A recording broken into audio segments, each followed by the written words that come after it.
Goeiemôre. Ek groet u op hierdie maandagmôre. En ek dank die Here dat ek vanoggend kan lewe en dat die Gees van die Almagtige God my sal lei in die boodskap, die baie belangrike boodskap vanoggend. Ek groet u en baie welkom. Kom ons hoor wat die Gees van die Almagtige God in my hart gedeponeer het. Ons praat vanoggend van die eerste tipe van welis, of soos die Engelsman sê, lust. En dit is seksuele welis of sexual lust. 'n sonde wat in die hart gepleeg word, het sy dit nou 'n man of 'n vrou is.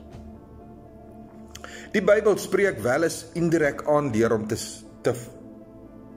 veroordeel dat welis in die geheel 'n daad is wat 'n man pleeg. Maar dit is nie net tot 'n man alleen nie. Daar is ook welis van 'n vrou se kant.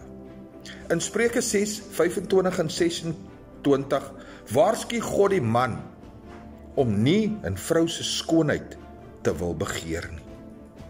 In Matteus 5:28 is Jesus aan die woord en hy sê, om welis in jou hart te koester is 'n sonde. Maak nie saak watter geslag dit is nie. Want in Genesis 39 moet Josef van Potifar se vrou vlug om dan temptasie van 'n vrou te ontvlug.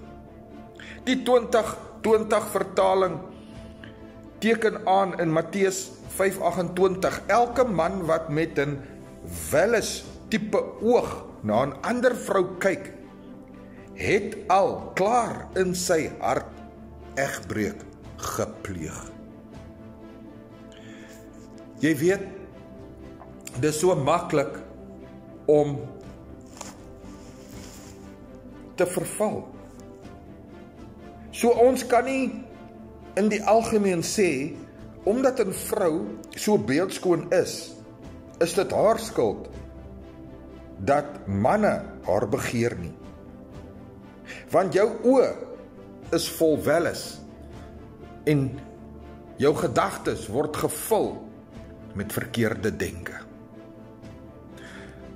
Daarom moet ons toelaat dat die Gees van God ons lei en dat die Gees gedeelte van ons, die mens bestaan moes uit die Gees, siel en liggaam, dat die Gees kan deur die Gees van die Almagtige God beheer word, sodat hy die liggaam kan teenstaan, want die liggaam wil die welis ding doen, die liggaam wil die vlees aanhang.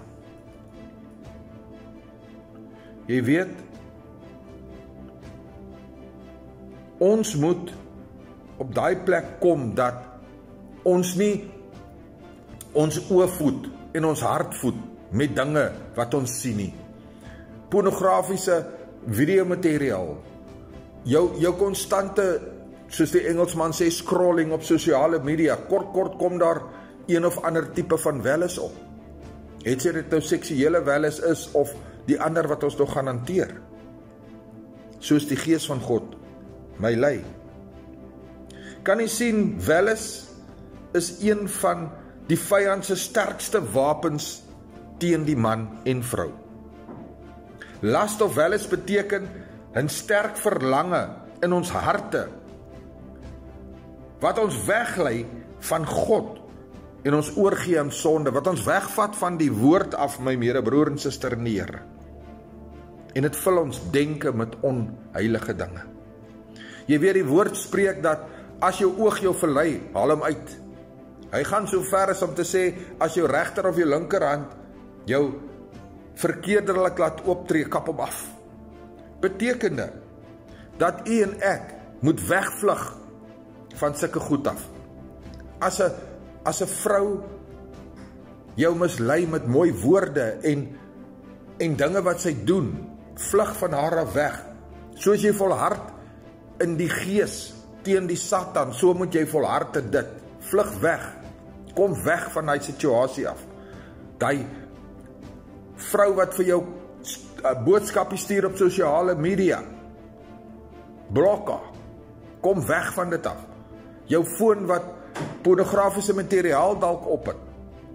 Blok daai goed. Sodat jy nie verlei word in jou oog en op die ou einde van jou verlei word in jou hart en so weggelei word van God af. My medebroer en suster, dit is die eerste ene, seksuele welis of sexual sin. Matthew chapter 6 verse 24, 25 and 26 says the following, M version, to keep you from evil woman, from the flattery of the tongue of a loose woman, lust not after her beauty in your heart, neither let her capture you with her eyelids. For an account of harlot of a man, wat beteken harlot? Beteken spiritual unfaithfulness and idolatry. In ander woorde, ons moet nie geestelik dood wees, geestelik verlei word deur welis nie. Ons moet dit teenstaan. Spandeer meer tyd in die woord, sodat die woord van die Here jou kan leer, sodat die woord van die Here jou krag is. Dat die Heilige Gees jou lei om nie met welis betrokke te raak nie. Ek is pastoor Gary. Ek laat hierdie saak vanoggend by u. Ek wil graag vir u bid voor ek afsluit. Almagtige Heer en Hemelse Vader, in die naam van Jesus bid ek vir elke man en vrou wat vanoggend met welis gevul is. Ek bid, Here, dat die Gees van die Almagtige God hulle sal bekragtig, hulle oë nie sal laat sien nie, sodat hulle harte nie met swart gevul, met sonde gevul sal word nie. Here, dat hierdie persone in die woord hulle krag sal vind. Want Here, Filippense 4 vers 13 sê, ek is tot enigiets in staat deur die Here Jesus Christus wat my die krag gee. Here, ons sien in Romeine 10 vers 17 dat geloof kom uit gehoor uit en gehoor kom uit die woord van God uit. Ons het meer nodig, Here, om die woord van God te hoor. En dan weet ons dat Romeine 8:14 sê dat die wat deur die Gees van God gelei word, die is kinders van God.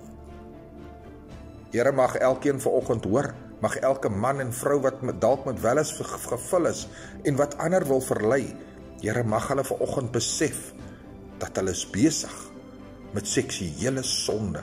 Hulle is besig om hulle harte te verhard en die vleeslikheid, die geestelikheid van hierdie hart weg te neem. Ons spreek in die naam van Jesus dat elkeen die teenwoordigheid van God se Gees vanoggend sal voel en aanvaar en ervaar, Here, in Jesus naam. Amen. Onthou net, Jesus is baie lief vir jou. Brood en water, 5 minute woordbediening. Seëngroete. Amen.